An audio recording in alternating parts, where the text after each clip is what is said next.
Good Morning Business. Le débat.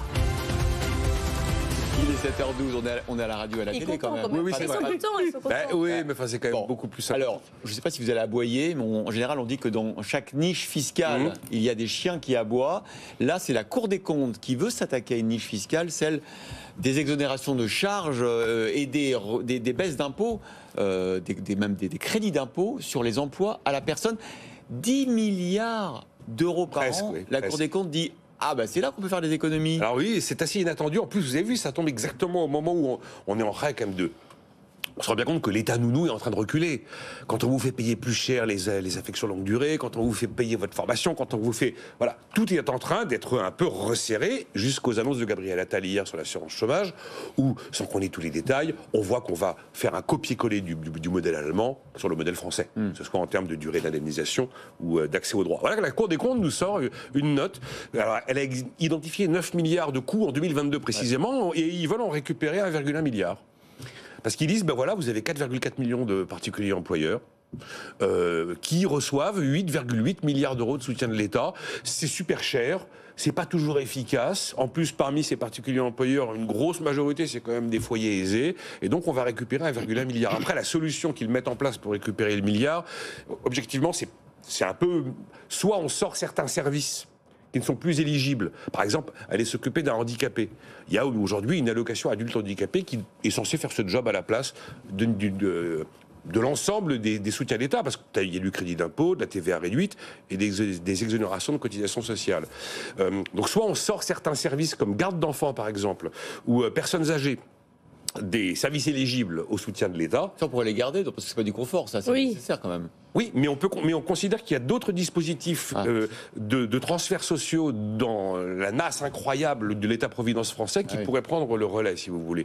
Ou alors on décide qu'on les laisse, ces services, mais que de toute façon, il va falloir abaisser d'une manière ou d'une autre, raboter d'une manière ou d'une autre la niche fiscale. Alors c'est vrai que c'est la plus chère des niches fiscales françaises. Elle est devant le crédit d'impôt recherche. Le problème, c'est qu'elle est là. Et quand vous l'avez installé, à chaque fois que vous faites un peu machine arrière sur cette niche fiscale-là, vous êtes sur le secteur où, du jour au lendemain, on bascule dans l'économie grise, voire carrément dans le travail au noir. On a un précédent absolument extraordinaire. On avait Christian Eckert sous François Hollande, qui était quand même un dur. Et ben, il décide à un moment qu'on va vraiment tailler sur les avantages fiscaux qu'on donnait sur chaque heure travaillée. Ah, très bien, ça, il a fait le job, c'est passé, eh bien, on a vu le travail au noir exploser. Et donc, c'est vraiment compliqué, en fait, de jouer sur cette niche, parce qu'elle est là, elle existe, elle a créé une dépendance. Dès que vous y touchez, vous avez un phénomène immédiat, parce que vous êtes sur le secteur sur lequel il y a des arbitrages immédiats. Et donc, en fait, la question est de se dire, est-ce qu'aujourd'hui, tel que le système fonctionne, est-ce que le secteur des services à la personne rapporte plus qu'il ne coûte? Et alors, vous savez ça ou pas? C'est pas évident. Combien ça rapporte en impôts? Aujourd'hui, je crois savoir qu'aujourd'hui, c'est plutôt, ça rapporte plus que ça ne coûte. Je ne pourrais pas vous donner des chiffres. Mais si on décidait d'aller gratter 1 milliard de niches, est-ce que du coup, on ne va pas avoir un secteur des services à la personne qui coûte plus qu'il ne rapporte? Parce que vous avez du travail au noir qui va apparaître, donc plus de cotisations. Parce que vous avez des boîtes comme O2 qui vont se retrouver avec des quantités de salariés qu'ils ne pourront plus placer chez les particuliers, qui vont devoir les licencier avec des coûts pour l'assurance chômage. C'est pas une niche comme les autres. En fait. Jean-Marc, vous êtes anti-niche, non? Ah mais j'ai pris tout le temps pour moi. Je suis pour une de vraie réforme fiscale, effectivement, qui supprimerait les niches. Mais dans cette affaire, vous savez, derrière les niches, il y a le chien à bois. Ce qui m'inquiète, c'est que derrière ce chien qui aboie, il y a la caravane sado-fiscaliste qui va passer. Et donc, vous n'avez pas changé depuis la semaine dernière. Ah ben ce que je trouve inquiétant. Ça veut dire quoi là exactement sur cette... Si vous taillez une niche, c'est comme si vous montiez un impôt. Ça veut dire ça vient augmenter les impôts et augmenter les impôts. Et donc augmenter les impôts, quand on regarde concrètement, ça veut dire que l'arbitrage qui se fait au niveau de l'État, c'est entre la dépense publique et la dépense privée. Si vous augmentez les impôts, vous diminuez la dépense privée. Ipso facto, ce que les gens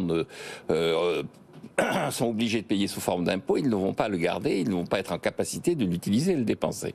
Et donc derrière toutes ces mesures, il y a un arbitrage implicite entre la dépense publique et la dépense privée. Et il y a l'idée que la dépense publique est plus utile sur le plan économique et social que la dépense privée. Or, je considère qu'au niveau que nous avons atteint en termes de dépenses publiques, l'utilité marginale de cette dépense publique est largement inférieure à l'utilité marginale de la dépense privée. Donc vous êtes pour les niches, là, en l'occurrence? Non, je ne suis pas pour les niches, je suis pour les baisses d'impôts. Il est pour les niches qui l'arrangent.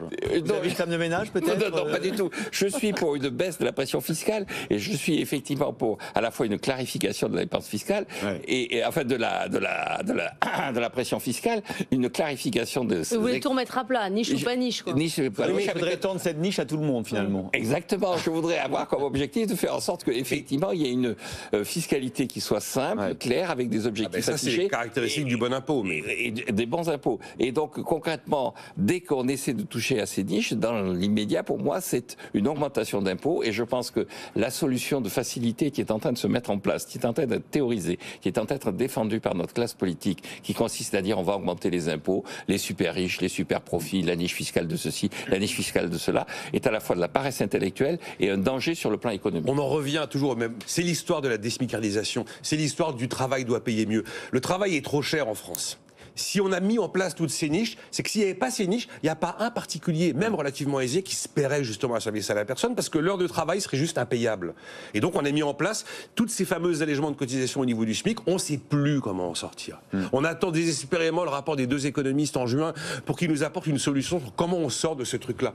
Mais vous savez que si vous touchez aux emplois à domicile, vous aurez du travail au noir, de l'économie grise, et que peut-être à l'arrivée, la facture sera plus élevée. Ça rapporterait 1 milliard, selon la Cour des comptes. Oui, vous allez gagner 1 milliard en rognant sur la niche, et ça va vous coûter combien derrière, en frais cachés? Et vous pouvez faire 1 milliard d'économies sur 55% du PIB consacré à la dépense publique. Non, mais là, c'est 1 milliard sur 8, sur 9. Mais je vous l'avais dit, alors que dans chaque niche, il y a des chiens qui aboient. Ils sont là, sur ce plateau. Mais on n'en sort pas. Oui, encore une fois, ce qui m'inquiète, c'est que la caravane, je maintiens, ça fiscaliste va passer. Absolument.